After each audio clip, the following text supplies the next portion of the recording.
Shri Mary George, ഈ റഷ്യയുമായുള്ള ബന്ധമായിരുന്നല്ലോ ഈ വലിയ ഉടക്കിലേക്കൊക്കെ പോകാനുള്ള ഒരു മൂലകാരണമായി നേരത്തെ പറയപ്പെട്ടിരുന്നത്. ഇപ്പൊ പുതിയ കരാറിൽ ഇന്ത്യ റഷ്യ ഈ എണ്ണ മേഖലയിൽ അടക്കമുള്ള ബന്ധത്തെക്കുറിച്ച് കാര്യമായി മെൻഷൻ ചെയ്യുന്നു. എന്ന് വെച്ചാൽ ഈ സംയുക്ത പ്രസ്താവനയ്ക്ക് ശേഷം ട്രംപ് തന്നെ അവകാശപ്പെട്ടത് റഷ്യയിൽ നിന്ന് എണ്ണ വാങ്ങുന്നത് ഇന്ത്യ നിർത്തും എന്നാണ്. അപ്പോൾ ഇന്ത്യയുടെ ഈ ഊർജ്ജ സുരക്ഷയും റഷ്യയുമായുള്ള നയതന്ത്ര ബന്ധത്തെയൊക്കെ ഇത് ഏതെങ്കിലും ബാധിക്കാൻ സാധ്യതയുണ്ടോ ഈ കരാറിന് പിന്നാലെ? അത് തീർച്ചയായിട്ടും സ്വാധീനിക്കാൻ സാധ്യതയുണ്ട്. ഒന്നാമത് ട്രംപ് പറയുന്നത് അയാൾ ഏകപക്ഷീയമായിട്ടാണ് പറയുന്നത്. അത് നമുക്ക് പൂർണ്ണമായിട്ട് വിശ്വസിക്കാൻ പറ്റില്ല. ഇപ്പൊ തന്നെ ഓർമ്മയുണ്ടല്ലോ, ഇറാനെ ആക്രമിക്കുമെന്ന് പറഞ്ഞു. ഇറാനെ ആക്രമിക്കുമെന്ന് പറഞ്ഞപ്പോൾ റഷ്യയും ചൈനയും ഇറാന്റെ പക്ഷം ചേർന്നു. ഞങ്ങളുടെ സഹായം നിങ്ങളോടൊപ്പം ഉണ്ടെന്ന് പറഞ്ഞു. അങ്ങനെ കേട്ടതോടുകൂടി അമേരിക്ക പതുക്കെ ഒന്ന് ഒഴിഞ്ഞു മാറുന്ന അവസ്ഥ നമ്മൾ കണ്ടു. ട്രംപ് എന്താണ് ആഗ്രഹിക്കുന്നത്? അയാൾ ഒരു ലോകത്തിന്റെ സ്വേച്ഛാധിപതിയാകണമെന്ന് ആഗ്രഹിക്കുന്ന മനുഷ്യനാണ്. പക്ഷെ ട്രംപിനെ വെച്ച് നമ്മൾ അമേരിക്കയെ അളക്കരുത്. കാരണം എല്ലാ കാലത്തും അമേരിക്ക നമ്മൾ എന്താണ് എല്ലാ 3 വർഷം കൂടുമ്പോഴും ഇവിടെ അതിദാരിദ്ര്യം വന്നിരുന്ന ഇന്ത്യ ഇൻഡിപെൻഡൻസിന് മുൻപ് ഇൻഡിപെൻഡൻസിന് ശേഷവും ഈ അമേരിക്കയിൽ നിന്നുള്ള പബ്ലിക് ലോ 480 അനുസരിച്ചുള്ള ധാന്യങ്ങളാണ് ഇവിടെ പട്ടിണി മരണങ്ങൾ കുറച്ചിരുന്നത്. അങ്ങനെ പോയ ആ അമേരിക്കയുടെ ഇനീഷ്യേറ്റീവിൽ 1966-67 കാലഘട്ടത്തിലാണ് കാർഷിക വിപ്ലവത്തിനുള്ള ആരംഭം. അവിടെ നിന്ന് വില്യം ഡാഡ് എന്ന ഒരു സയന്റിസ്റ്റിനെയും ഹൈ യീൽഡിംഗ് വെറൈറ്റി വിത്തുകളും എല്ലാമായിട്ടാണ് വലിയൊരു പാരാവാരം പോലെ ഇന്ത്യയിൽ വന്നിട്ടാണ് ഇന്ദിരാഗാന്ധിയുടെ കാലത്ത് ഇവിടെ ഗ്രീൻ റവല്യൂഷൻ ആരംഭിച്ചത്. അന്ന് നമ്മൾ വലിയ തോതിൽ അമേരിക്കയുടെ നിർദ്ദേശപ്രകാരം ഡീവാലുവേഷൻ ഒക്കെ നടത്തേണ്ടി വന്നു എന്നുള്ളത് സത്യമാണ്. പക്ഷെ അമേരിക്ക എപ്പോഴും നിങ്ങൾ you go for green revolution എന്ന് നമ്മളോട് നിർദ്ദേശിച്ചത്, അതിനനുസരിച്ച് നമ്മളെ ആക്ട് ചെയ്യാൻ സഹായിച്ചതും അവരാണെന്ന് ഓർക്കണം. അത് കഴിഞ്ഞ് ഇപ്പോഴാണെങ്കിലും നമ്മൾ ഓർക്കുക, എല്ലാ കാലത്തും ഇന്ത്യയിൽ നിന്ന് ഏറ്റവും കൂടുതൽ വാങ്ങുന്ന രാജ്യമാണ് അമേരിക്ക. ആ അമേരിക്ക ആയിട്ടുള്ള ട്രേഡ് സർപ്ലസ് ഇതിലൊന്നും ഞാൻ ശകലം പോലും എന്തെങ്കിലും എന്റെ താല്പര്യം കലർത്തി പറയുകയല്ലേ. ഞാൻ ട്രംപിനെ പറ്റി പറയുന്നത് കേൾക്കുമ്പോൾ മനസ്സിലാകുമല്ലോ എനിക്ക് ട്രംപിനോടുള്ള ആറ്റിറ്റ്യൂഡ്. അപ്പൊ അങ്ങനെ ഏറ്റവും കൂടുതൽ ട്രേഡ് സർപ്ലസ് ഇന്ത്യക്ക് തന്നുകൊണ്ടിരിക്കുന്ന രാജ്യമായിരുന്നു അമേരിക്ക. ഈ കഴിഞ്ഞ ദിവസങ്ങളിൽ ട്രംപ് ഈ 2ാം ഭരണത്തിൽ എത്തിയതിനു ശേഷം ഉണ്ടായ കയറ്റുമതിയുടെ ഇടിവോ നോക്കിയാൽ അത് മനസ്സിലാകും. 50% താരിഫ് ആക്കുന്നത് വരെ 600-നും 1100-നും കോടി ഡോളറിന് അടുത്തായിരുന്നു നമ്മൾ ഓരോ മാസവും അമേരിക്കയിലേക്ക് കയറ്റി അയച്ചിരുന്നത്.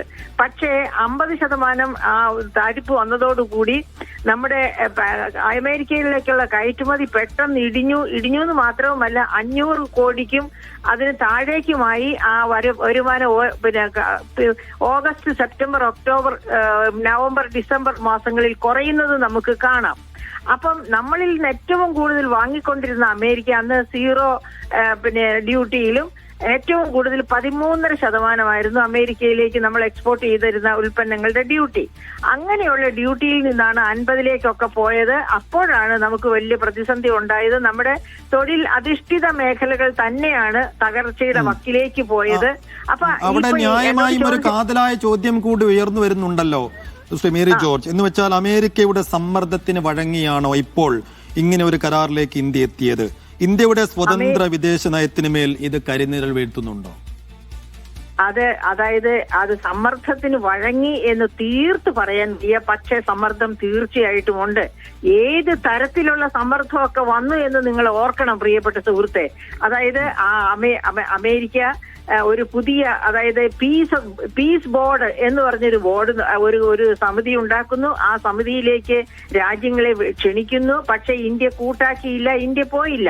19 രാജ്യങ്ങൾ ഇതിനകം തന്നെ അതിൽ മെമ്പർ. അപ്പൊ അങ്ങനെയുള്ള പല പ്രതിരോധ മാർഗങ്ങളും ഇന്ത്യ എടുത്തിരുന്നു. 7 വട്ട ചർച്ചകൾ അതിന് ഡിസംബറിന് മുൻപ് തന്നെ നടത്തിയിരുന്നു. അങ്ങനെയൊക്കെ നടത്തി ഞങ്ങളുടെ കാർഷിക വിപണി തുറന്നു തരില്ലെന്ന് തന്നെ തീർത്ത് പറഞ്ഞിരുന്നു. അതുകൊണ്ടാണ് ഇപ്പൊ ഭക്ഷ്യോൽപാദനം ഈ സോയാബീൻ എന്ന് നമ്മുടെ മറ്റേ സുഹൃത്ത് പറഞ്ഞത് ശരിയാണ്. സോയാബീൻ അവിടെ ഉൽപ്പാദിപ്പിക്കുന്നത് ഇങ്ങോട്ട് എക്സ്പോർട്ട് ചെയ്യാൻ അമേരിക്കയ്ക്ക് താല്പര്യം ഉണ്ടായിരുന്നു.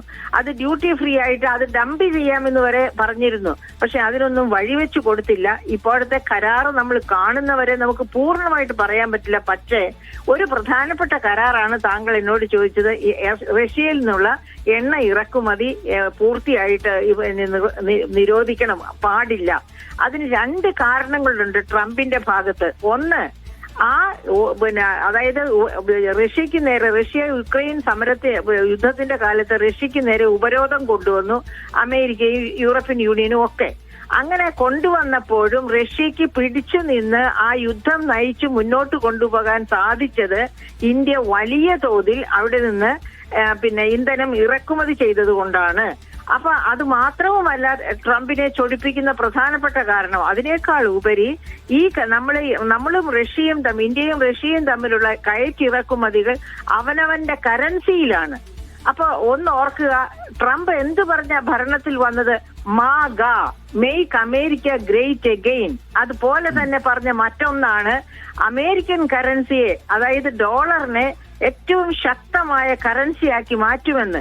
എന്ന് വെച്ചാൽ എല്ലാ രാജ്യങ്ങളുടെയും കയറ്റിറക്കുമതി പോലെയുള്ള എല്ലാ തരം ഇടപാടുകളും അമേരിക്കൻ ഡോളറിലേക്ക് കൊണ്ടുവരിക. അതാണ് അയാളുടെ ഉദ്ദേശം. അപ്പൊ ആ ഉദ്ദേശം ഇവിടെ നടക്കുന്നില്ല. ഇന്ത്യയും റഷ്യയും തമ്മിൽ അവനവന്റെ കറൻസിയിലാണ് എക്സ്ചേഞ്ച് ചെയ്യുന്നത്. ഇന്ത്യ ഒരു വലിയ പോപ്പുലേഷനുള്ള രാജ്യമാണ്. ഇന്ധന ഇറക്കുമതി എന്ന് പറഞ്ഞാൽ നമ്മുടെ ഇന്ധനത്തിന്റെ 40% ചിലപ്പോൾ 48% വരെ റഷ്യയിൽ നിന്നാകുന്ന ഒരവസ്ഥയുണ്ടായിരുന്നു. അപ്പോൾ അങ്ങനെ തന്നെ വലിയ തോതില് അത് മാത്രമൊന്നുമല്ല, റഷ്യയിൽ നിന്ന് നമ്മൾ ധാതുക്കൾ ഇറക്കുമതി ചെയ്യുന്നുണ്ടായിരുന്നു. അതുമല്ല